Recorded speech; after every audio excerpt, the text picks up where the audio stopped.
When I was about 3, I dreamt of being a princess when I grew older. Fabulous hair, flawless makeup, and a prince to rescue me from the clutches of evil sounded like a dream. But when I turned 5, I realized that it was just that, a dream. And according to Disney, either you're born into royalty or you have a pretty unrealistic encounter with an unwed prince. So I focused my dreams on something way more realistic, becoming an international pop star, princess pop star, apparently. And that dream lasted for a couple of years until my dad very frankly told me that I could not sing. What a blow. Thanks, Dad. So at the tender age of 7, I felt lost without any direction towards my so-called bright future. So I focused on what I was good at, school, and decided that I would work towards attending college for free. Luckily, I was able to accomplish that dream and along the way managed to earn a bachelor's degree in biomedical engineering and currently find myself in graduate school studying chemical engineering with a focus on bone tissue engineering research. Pretty far from my original princess aspirations.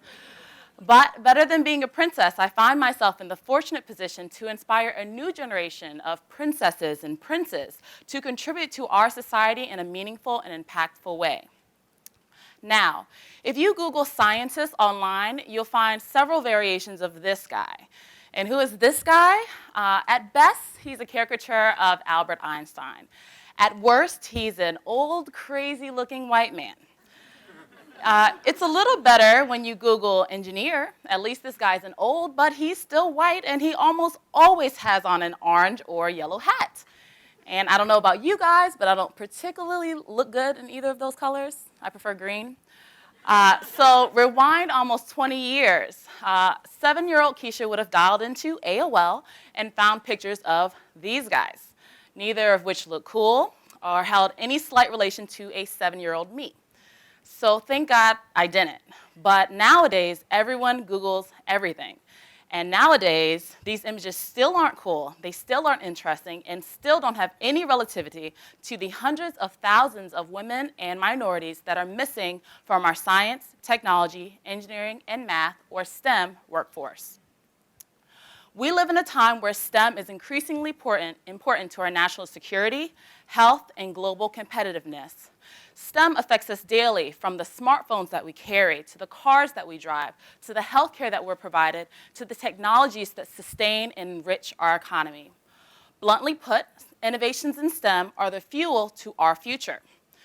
But who cares about diversity in STEM, in the STEM workforce? Well, I do, and let me tell you why. Just like any other field, and as we've discussed in great extent today, diversity enriches science, and it makes engineering more responsive to a national and global pool of citizens. As a study by Anthony Antonio and colleagues at Stanford confirm, students working in a more diverse setting were influenced by different perspectives of the minority participants and demonstrated enhanced thought processes as a result. This leads to new attitudes and new ideas, increased learning opportunities, and increased creativity and innovation. All of this results in increased capacity to create solutions to serve our diverse U.S. population and to compete on the global scale. Now, given that the collaborative nature of STEM demands individuals to think about problems in new and different ways, diversity is a critical component to this problem-solving process. Unfortunately, our current STEM workforce does not reflect the conclusions of this and other research. Of the over 300 million people in the United States of America, about half of us are women. Go girls. Girl power. Right? Wrong. No. In the STEM fields, we only represent about 24% of the overall workforce and are missing in one of the fastest growing STEM fields, computer and information technology science. And the numbers only get worse when we take race into account. So according to the 2010 census, we are 63.7% white, 4.7% Asian Americans, 12.2% Black Americans, 16.4% Hispanic or Latino Americans, and 0.7% American Indian. But in the STEM fields, African Americans, American Indians, and Hispanic or Latino Americans are grossly underrepresented. According to the U.S. Department of Commerce, Economics and Statistics Administration, in 2009, white Americans represented 72% of STEM fields, while Asian Americans represented 14%, Black Americans represented 6%, Latino or Hispanic Americans represented another 6%, and American Indians grouped with all the other non-Hispanic races represented a whopping 2%. Okay? And things look even worse when we take gender and race into account. So, this is the bad news. But there's good news too, and we can do something about this. In 2018, it's projected that STEM-related jobs will reach over 8.65 million. And right now, today, in 2013, many of these individuals who can fill these jobs are sitting in their freshman, sophomore, junior, and senior year classrooms at high schools across the nation. And, you know, some of them want to be engineers and scientists and pursue other STEM-related jobs, but many of them don't. And the reasons why they don't are numerous and various, ranging from the fact that they are 14 to 17 and simply aren't quite considering careers just yet, like me when I was that age, to them not fully being aware of the different benefits of going to STEM fields, which includes higher wages, to the very harsher reality that they just don't think that they can be successful in those fields. And we have to ask ourselves, why should they feel confident? According to the World Economic Forum, the United States ranks 52nd in math and science education.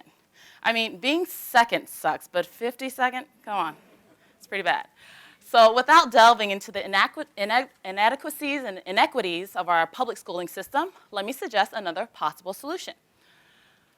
Role models, mentors, support for the student who's labeled themselves too stupid to understand math concepts, encouragement for the young lady who's the only girl in her robotics class, disruption of the stereotypes that pervade our TVs, our radios, and our minds that the only way for little black boys to be successful is to become a rapper or a professional athlete.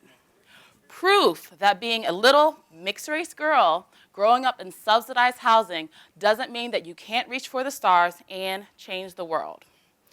So let me tell you what happened to this girl between 7 and 27.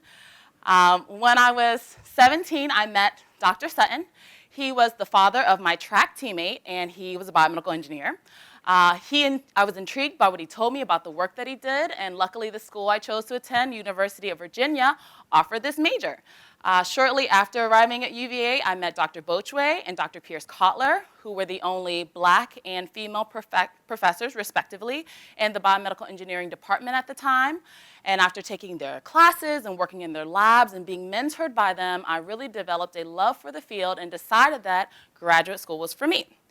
Through Dr. Bochwe, I met Dr. Lorenzen, a world-renowned orthopedic physician scientist in tissue regenerative engineering and my current Ph.D. advisor.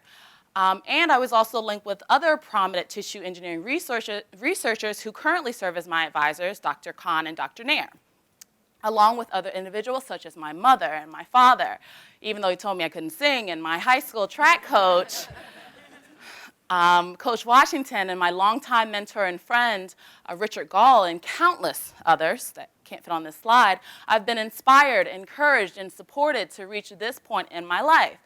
And now I'm proud to say that I'm a role model to hundreds of young people and a mentor to a group of students who are currently pursuing or plan to pursue STEM-related degrees at universities across the nation. And finally, I'm grateful that through all these experiences, both good and bad, I'm able to provide opportunities for history to repeat itself, hopefully time and time again.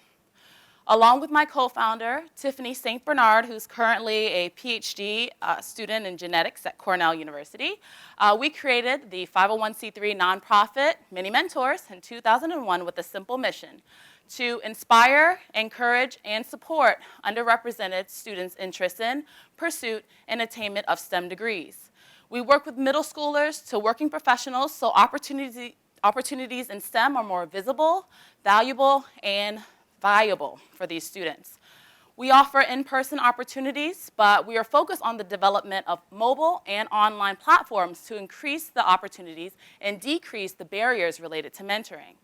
We are one of thousands of organizations that work to address the deficiencies in STEM education, but as far as I know, we're the only organization that focuses on the use of mobile mentoring technologies to fill these gaps. So using a free app that's currently under development, mentors and mentees will be able to link using user-selected criteria, communicate using messages and videos, create goals and milestones to track their progress.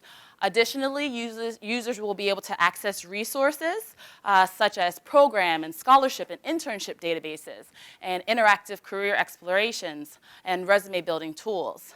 Once these platforms are developed, they will not only provide a convenient accessibility for sustained mentoring relationships, but also serve as a place where STEM organizations can build their own technology-driven mentoring programs, as well as a place where STEM companies can reach out to and recruit potential talented students within the network.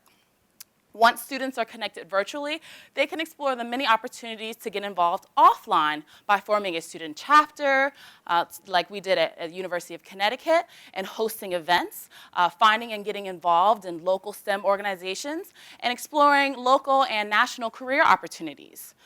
Students are empowered to be advocates for STEM education, to disrupt the typical nerd and geek stereotypes that pervade our society, and to equip themselves with the knowledge and the experiences that make for confident, informed, and most importantly, in my opinion, caring STEM professionals. The lack of minorities and women in the STEM fields is statistically evident, but it doesn't have to be.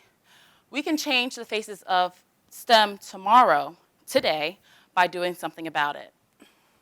Each and every one of us can get involved by sharing our stories to inspire, encourage, and support students' interests in, pursuit, and attainment of STEM degrees. You can also help by supporting existing STEM mentoring organizations.